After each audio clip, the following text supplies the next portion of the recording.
നമുക്ക് ഈ ലെക്ചറിൽ ഡയമണ്ട് പാറ്റേൺ എന്താണെന്ന് നോക്കാം. ഡയമണ്ട് പാറ്റേൺ ഇങ്ങനെ ഇരിക്കും. 4 ഇൻപുട്ട് എന്ന് വെച്ചോ. അന്നേരം ഇങ്ങനെ ആയിരിക്കും നമുക്ക് ഡിസ്പ്ലേയിൽ പ്രിന്റ് ചെയ്യേണ്ടത്.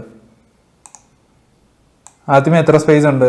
ആദ്യമേ 3 സ്പേസ്, പിന്നെ 2 സ്പേസ്, പിന്നെ 1 സ്പേസ്, പിന്നെ സ്പേസ് ഒന്നുമില്ല, പിന്നെ 1 സ്പേസ്, 2 സ്പേസ്, 3 സ്പേസ്. എങ്ങനെ ഇത് പ്രിന്റ് ചെയ്യുന്നതെന്ന് നോക്കാം. ഇവിടെ നമ്മൾ മുകളിലോട്ട് നോക്കിക്കഴിഞ്ഞാൽ ഐസോസിലസ് ട്രയാങ്കിളിൻ്റെ പാറ്റേൺ പോലെ തന്നെയാണ് ഇത്രയും ഭാഗം. അതുകൊണ്ട് ആ സെയിം കോഡ് തന്നെ റീയൂസ് ചെയ്യാം. ഇത്രയും പാർട്ട് മുകളിലത്തെ ഐസോസിലസ് ട്രയാങ്കിളിൻ്റെ കോഡുമായിട്ട് സിമിലർ ആണ്.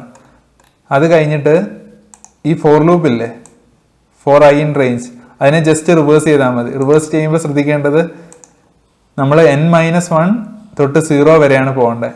എന്ന് വെച്ചാൽ n-1 to 1 വരെയാണ് അതിയുടെ വാല്യൂസ് വരിക. നമുക്ക് ജസ്റ്റ് എക്സിക്യൂട്ട് ചെയ്ത് നോക്കാം. 4 എൻ്റർ ചെയ്തപ്പം നമുക്ക് ആ സെയിം പാറ്റേൺ കിട്ടി. നമുക്ക് 5 എൻ്റർ ചെയ്ത് നോക്കാം. 5 എൻ്റർ ചെയ്തപ്പോഴും നമുക്ക് വേണ്ട ഡയമണ്ട് പാറ്റേൺ കിട്ടി.